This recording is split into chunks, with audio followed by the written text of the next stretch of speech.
Mareykanka waxa uu soo farageliyay arrinka hubka ee gacanta u galay shacabka. mar kale Soomaaliya waxay wajahaysaa halis weyn oo ay ka dambeeyaan reer Caabuduwa. Iscasilaada Ra'iisul Wasaare Xamse Cabdi Barre iyo xogihii ugu dambeeyay ayaan halkan idinku soo gudbin doonaa. waxa uu la isku hor fadhiyaa deegaanka lagu magacaabo Caleen oo u dhow xadka Soomaaliya iyo Itoobiya, kaas oo lagu hayo laba gaadiid oo hub sida. maamulka Caabuduwa war culus ayay soo saareen kadib hubkii la bilqaystay. Somaliland dalab culus ayay soo saartay oo la xiriira hubka, waxaana arinta hubka ay noqotay mid markaasi laga daba ordayo oo dhinac waliba meel uga fakarayo. soo dhawaada qiyaari qodobadan ayaan idin soo gudbinaynaa oo xog yaab leh ay ku gadaaman tahay.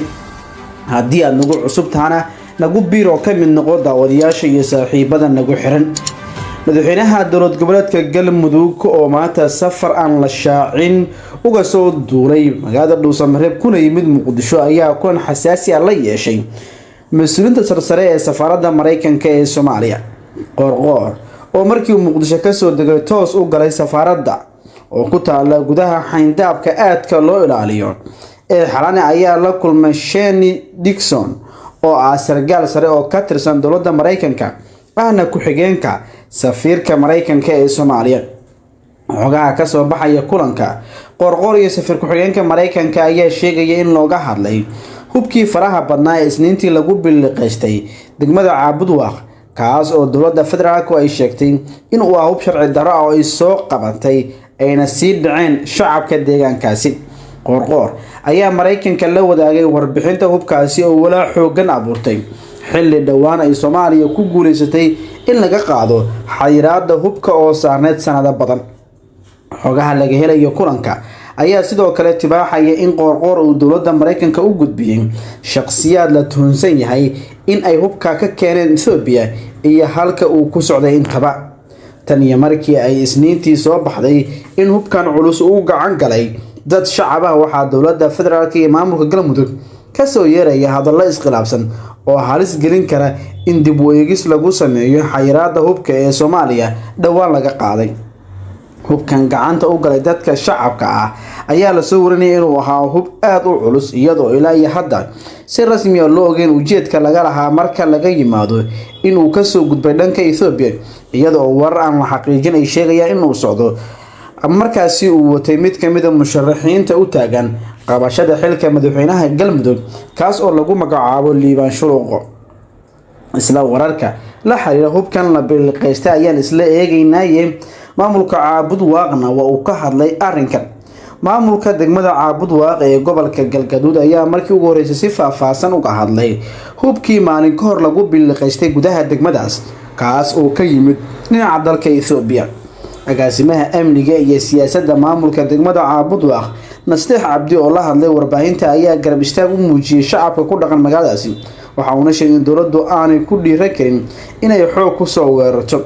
Nasteex ayaa sheegay in dowladda dhexe looga baahan yahay in ay la timaado qorshe kale hubka lagu maareyn karo maadaama markii horeba sharci darro lagu keenay.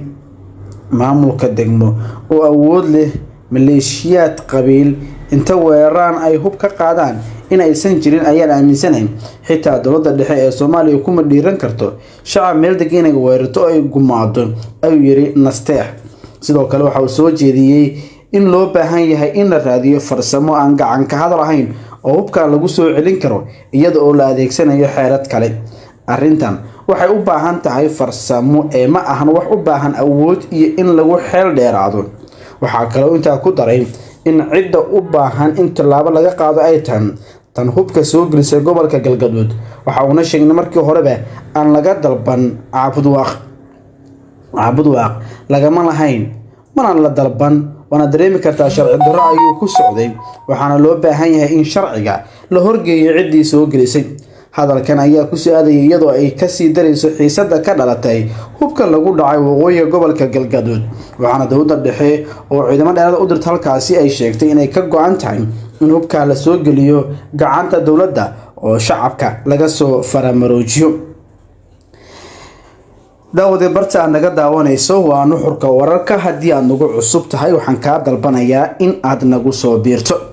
war-saxaafadeed ka soo baxay wasaaradda arrimaha dibadda ee Somaliland ayaa waxaa looga hadlay hubkii lagu dhacay waqooyiga gobolka Galgaduud kaas oo u gacan galay shacabka ku dhaqan gudaha degmada Caabudwaaq.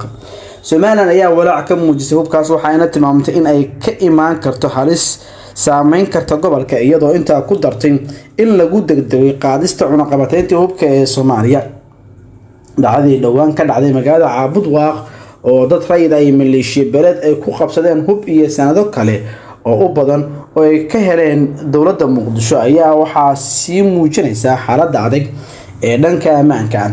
Somaliland ayaa tilmaamtay inay ka digayso halis ka dhalan karta hubkan oo ay xustay in ay gaari karto wadamada dariska ah sida ay hadalka u dhigtay. waxaa kale oo ay dalbatay in beesha caalamka ay dib u eegis ku sameyso go'aankii cunaqabataynta hubka looga qaaday Soomaaliya bishii December ee sanadkii hore 2023. horey dowladda federaalka uga hadashay hubkan ayaa sheegtay in ay dalka soo galiyeen ganacsato sharci darro ah oo ganacsada hubka kadibna ay ka war heleen ciidamada ammaanka balse ay markii ay qabteen hubkaasi ay wadada u galeen maleeshiyad hubeysan sidaasna lagu biliqeystay. dowladda federaalka ayaa sidoo kale intaa ku sii dartay inay ka go'an tahay soo celinta hubkaas isla markaana ay tilaabo ka qaadi doonaan cid kasta oo ku lug yeelata falkan foosho xun sida ay hore dowladdu u sheegtay. arrimahan ayaa waxa ay yihiin kuwa dhammaantood isdaba yaacaya. ugu dambeynna xildhibaan Cabdimaalig Cabdalle oo ka tirsan baarlamaanka Soomaaliya ayaa weerar culus ku qaaday Ra'iisul Wasaare Xamse Cabdi Barre iyo xukuumaddiisa isagoo ku eedeeyay in ay ku fashilantay adeega ummadda Soomaaliyeed. xildhibaanka ayaa shaaca ka qaaday inay ka sii dartay dhibaatada xilligan ka taagan dalka isla markaana culayskii ugu xooganaa ay dareemayaan shacabka Soomaaliyeed isagoo oo sheegay inay suuragal tahay in ay kacaan ayna sameeyaan sida shacabka Kenya oo kale. sida la socotaan dalka dariska nala ah ee Kenya muwaadiniintu waxa ay gaareen inay galaan xarumaha baarlamaanka oo ay gubaan. inaga diyaar uma nihin in aqalkeena la soo gal shaqo ku malihin waxa fashilka ka taagan yahay wax xukuumadda Ra'iisul Wasaare Xamse Cabdi Barre. waxaan kula talinayaa Ra'iisul Wasaaraha in uu iscasilo dhowr mar ayuu sheegay mayd fakaday xukuumaddan waa noolaan weysay waxaan ka codsanayaa inay fakato oo dalka ay orod uga baxdo ayuu yiri. xildhibaanka ayaa soo hadal qaaday hubkii lagu biliqeystay Caabudwaaq waxaana sheegay in loo baahan yahay in shabaabku ay arrintan lahaayeen ayaa cad waxaan loo baahan in si degdeg ah loo dabagalo ayuu yiri. isagoo ka hadlaya arrintanna waxa uu sheegay in tani ay tahay waxyaabaha ugu waaweyn ee dadejinaya fashilka ugubka ah ee jira.